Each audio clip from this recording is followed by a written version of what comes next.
Hello, welcome to സിംപ്ലിസി. എൻ്റെ video കണ്ടുകൊണ്ടിരിക്കുന്ന എല്ലാ മാന്യ പ്രേക്ഷകർക്കും എൻ്റെയും എൻ്റെ കുടുംബത്തിൻ്റെയും ഈദ് മുബാറക്ക്. എൻ്റെ ഒരു ഹാഫ് ഡേ ആണ് ഞാനിന്ന് കാണിക്കുന്നത്. പെരുന്നാളായതുകൊണ്ട് തന്നെയാണ് രാവിലെ തന്നെ നമ്മൾ ബിരിയാണിയും കാപ്പി ഉണ്ടാക്കലിൻ്റെ ഒക്കെ പണി തകൃതിയിൽ നടക്കുവാണ്. ബീഫും ചിക്കനും ഒക്കെ വൃത്തിയാക്കി വെച്ചിട്ടുണ്ട്. അതിൻ്റെ കൂട്ടത്തിൽ തന്നെ കറിക്ക് ആവശ്യമായിട്ടുള്ള സവാളസൊക്കെ വെച്ചിട്ടുണ്ട്.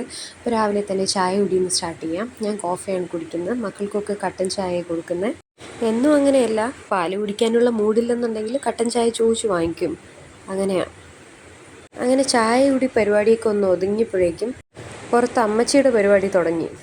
അമ്മച്ചി ഒന്ന് മുറുക്കുന്നുണ്ടെങ്കിൽ വീട്ടിലുള്ള എല്ലാവരും അറിയും. പല്ലില്ലാത്തത് കൊണ്ട് തന്നെ വെറ്റ പാക്ക് ഇതെല്ലാം എടുത്ത് ചതച്ചിട്ടാണ് അമ്മച്ചി മുറുക്കുന്നത്. അങ്ങനെ ചോദിക്കുന്നുണ്ടായിരുന്നു, നീ രാവിലെ തന്നെ ഫോണും തൂക്കി എൻ്റെ പുറകെ കൂടിയേക്കുവാണോ എന്ന്. പാവം, അമ്മച്ചി അവിടെ ഇരുന്ന് മുറുക്കിക്കോട്ടെ. അപ്പോഴേക്കും നമുക്ക് കാപ്പി ഉണ്ടാക്കലിലേക്ക് കിടക്കാം. ഞങ്ങൾക്കിന്നിവിടെ അപ്പവും ദോശയും ഉണ്ടായിരുന്നു. മാമയുടെയൊക്കെ കുട്ടിക്കാലത്തെ ഉള്ള ശീലമാണ് ദോശയും കൂടെ പെരുന്നാളിന് കഴിക്കുക എന്നുള്ളത്. കൂട്ടത്തിൽ ബീഫ് കറി ഉണ്ടായിരുന്നു, ചിക്കൻ കറി ഉണ്ടായിരുന്നു. അപ്പോൾ ഇതെല്ലാം രാവിലെ തന്നെ ആയിട്ടുണ്ട്. ഒരു 11 മണിയായപ്പോഴേക്കും ഇതെല്ലാം റെഡി ആയിട്ടുണ്ടായിരുന്നു. കൂട്ടത്തിൽ തന്നെ പരിപ്പുണ്ട്. മാമ ബിരിയാണി കഴിക്കാത്തത് കൊണ്ട് തന്നെ വേറെ വെള്ളച്ചോറുണ്ടാക്കും. അപ്പോൾ അതിൻ്റെ കൂട്ടത്തിൽ പരിപ്പ്, ചിക്കൻ ഫ്രൈ, നാരങ്ങ കറിയുണ്ട്. അപ്പോഴേക്കും തന്നെ ബിരിയാണി ഉണ്ടാക്കാനുള്ള സമയമായി. നമ്മളിന്ന് ദം ചെയ്തിട്ടില്ലായിരുന്നു. വെളിച്ചെണ്ണയിലേക്ക് സവാള, തക്കാളി, പച്ചമുളക് ഇതെല്ലാം കൂടി ഇട്ട് കറിവേപ്പിലയും ചേർത്ത് വഴറ്റി കൊടുത്തു. ഒരുവിധമായപ്പോഴേക്കും അതിലേക്ക് ക്യാരറ്റ്, ക്യാബേജും ചേർത്ത് കൊടുത്തു. പുറത്ത് വിറകടുപ്പിലാണ് ബിരിയാണി തയ്യാറാക്കിയത്. വലിയ അടുപ്പായതുകൊണ്ട് തന്നെ നന്നായിട്ട് ഇളക്കിയില്ലെങ്കിൽ പെട്ടെന്ന് കരിഞ്ഞു പോകും. അങ്ങനെ ഒരു സിറ്റുവേഷൻ ആയിരുന്നു. നല്ല തീ ഉണ്ടായിരുന്നു.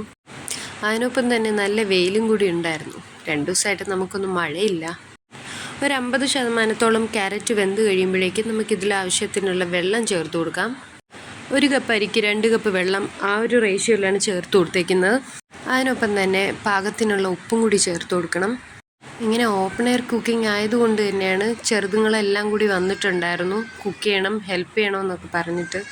ചൂടായത് കൊണ്ട് തന്നെ അധികം നേരമൊന്നും അവിടെ നിർത്തിയിട്ടില്ലായിരുന്നു. ഈ വെള്ളം തിളയ്ക്കുന്ന സമയം കൊണ്ട് തന്നെ നമുക്ക് ബിരിയാണിക്ക് ആവശ്യമായിട്ടുള്ള ബാക്കി നട്ട്സൊക്കെ വറുത്തെടുക്കാം. ഒരു ചീനച്ചട്ടിയോ പാനോ നമുക്ക് അടുപ്പത്തേക്ക് വെക്കാം. അതിലേക്ക് കുറച്ചധികം ഓയിൽ തന്നെ ചേർത്ത് കൊടുക്കണം. ഇങ്ങനെയൊക്കെ ചെയ്യുമ്പോഴത്തേക്കാണ് നമ്മൾ ഓയിൽ 3 in 1 യൂസ് ആക്കുന്നത്. ഓയിൽ കൂടിയിരുന്നാലും കുഴപ്പമില്ല, ബാക്കി നമുക്ക് പപ്പടം കാച്ചാനൊക്കെ എടുക്കാം. ആദ്യം തന്നെ കുറച്ചധികം കറിവേപ്പില എണ്ണയിലേക്കിട്ട് അതൊന്ന് വറുത്ത് കോരിയെടുക്കാം. ഇത് വറുത്ത് മാറ്റിയതിന് ശേഷം അതേ എണ്ണയിലേക്ക് തന്നെ കഴുകി വെച്ചേക്കുന്ന അണ്ടിപ്പരിപ്പ് ചേർക്കാം. അണ്ടിപ്പരിപ്പ് വറുക്കുമ്പോഴേക്കും ഫ്ലെയിം ഒന്ന് ലോ ആക്കി കഴിഞ്ഞാൽ അത് കരിയാണ്ട് നമുക്ക് കിട്ടും. അടുത്ത് നമുക്ക് ഇതേ ഓയിലേക്ക് തന്നെ ഉണക്കമുന്തിരി വറുത്തെടുക്കാം. ഉണക്കമുന്തിരിയൊക്കെ വറുത്ത് മാറ്റിയതിന് ശേഷം നമുക്കിതിലേക്ക് സവാള ചേർക്കാം. ഗാർണിഷ് ചെയ്യാനുള്ള സവാള അരിയുമ്പോൾ വളരെ കനം കുറച്ച് വേണം അരിയാൻ, അല്ലെങ്കിൽ ഫ്രൈ ആയി വരാൻ ഒരുപാട് ടൈം എടുക്കും. എല്ലാം തന്നെ ഒരുപോലെ ഫ്രൈ ആകത്തുമില്ല.